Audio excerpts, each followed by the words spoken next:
We're back for your ears only. I'm Eddie Robinson. I'm David Alpern with this quote from the news. The wrong response to political protests, whether it's halfway around the world or right here in San Francisco. That was the ACLU of Northern California after Bay Area Rapid Transit, BART, shut off cell phone service to impede coordination of further protests over the fatal shooting of a 45-year-old transient. In apparent high-tech tit-for-tat, hackers broke into the BART Police Officers Association website, later put online a database with full names, email addresses, home addresses, and passwords. Now this. That allows us to grow jobs right now, provide folks who need help, the help they need, and still gets our deficit and debt under control. We have tried 2.5 years of government creating jobs. It's time to let the private sector create the jobs that will create the wealth. I am one little fighter. We need one strong hombre or hombreette, and I'm the hombreette to go and stand for you in Washington, D.C. President Obama talked about a new jobs plan last week, though details will have to wait till he's back from vacation on Martha's Vineyard.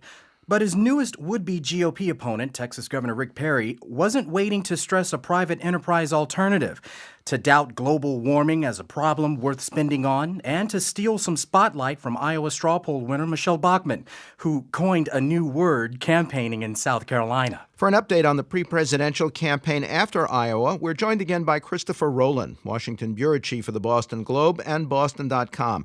Welcome back to our program. Hi, thanks for having me. Does Obama's talk about a jobs program suggest he's willing to go up against GOP opposition in Congress, maybe lose on legislation, but play to the growing anger among unemployed and businessmen looking to build up consumer demand again? Yeah, I think it does. During and following the debt ceiling debate, his popularity plunged. His approval rating has gone down. It's down around 40%, the lowest of his term. And so they're pretty concerned about this. And so obviously the not engaging tact has not worked well. And I think now they're ready to take a fight. Any new hints or leaks about what the Obama jobs proposal might look like? There have been some reports that, it's going to be sort of another kind of mini stimulus proposal. Nothing on the lines of the earlier stimulus, but probably some school construction and payroll tax reductions. School construction is something that could play well in an election. Even if he doesn't get the bill, he can say that he was for America's kids. Any word from your reporters on how the White House is reacting to the candidacy of Rick Perry, who has gubernatorial experience like Mitt Romney and plays to the GOP's current religious conservative fervor? Yeah, I think that the White House and Obama's campaign team in Chicago is looking at Perry as a more favorable alternative to run against than Mitt Romney. Mitt Romney's in the middle, or somewhat more in the middle.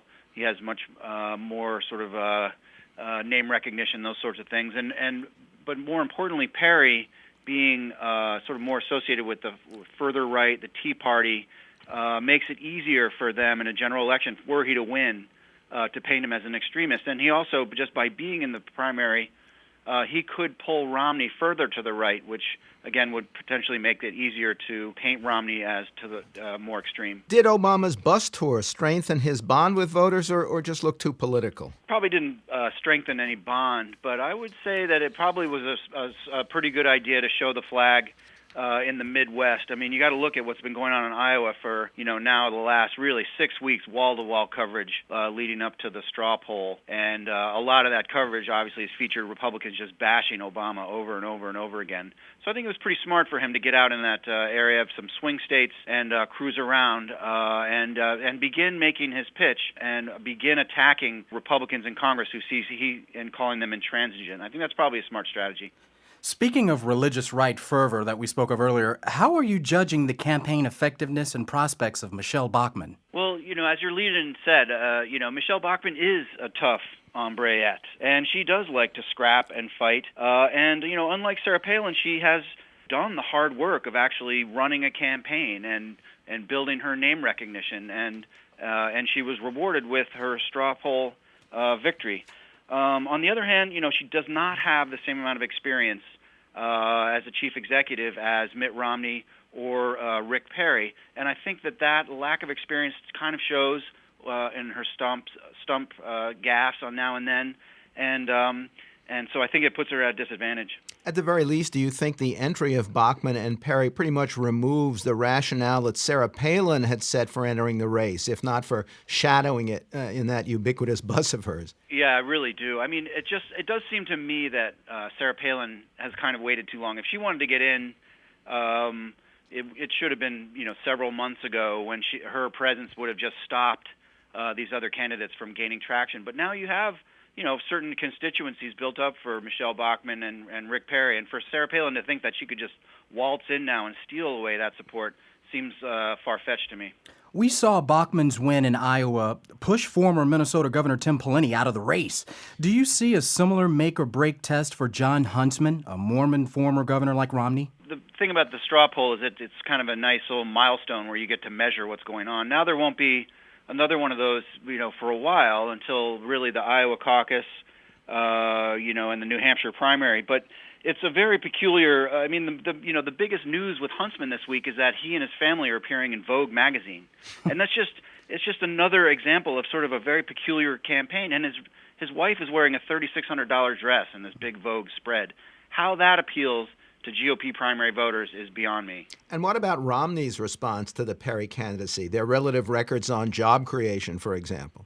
Well, Romney, faced with potentially the biggest threat to his effort to win the nomination now with Rick Perry entering, has chosen to stay the course on his original strategy of engaging Obama, trying to appear as, he's still the front runner. He has not been drawn into a tit-for-tat with Rick Perry.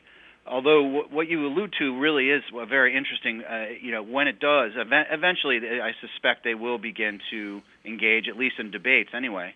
And the job creation question will be very interesting because, as Rick Perry has pointed out, Texas has created the most jobs in the country during the recession, or since the recession. And while Mitt Romney has, his own record of private enterprise to run on. So that really will, when they get into the economic nitty-gritty there, that will be a very interesting and substantive debate. Of course, the nature of the jobs created in Texas is going to be an issue. Your paper has also reported that Romney may have to defend more than the state health insurance plan that helped shape Obamacare, but also his support for revenue-boosting tax increases, even boasting about them.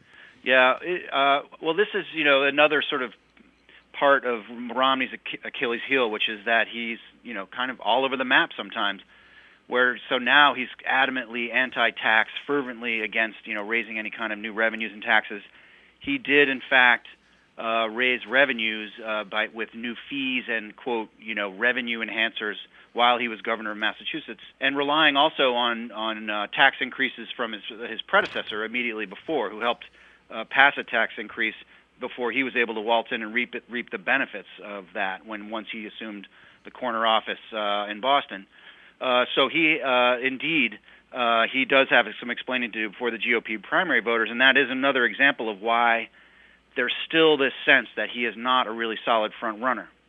Christopher Rowland is Washington bureau chief for the Boston Globe and Boston.com. Quote from the news, let's all say happy birthday to Elvis Presley today. That was Congresswoman Michelle Bachmann campaigning for the GOP presidential nomination in South Carolina on what was actually the 34th anniversary of the rock and roll king's death. Next, inside the struggles, Syria, Libya, Yemen, and beyond, for your ears only.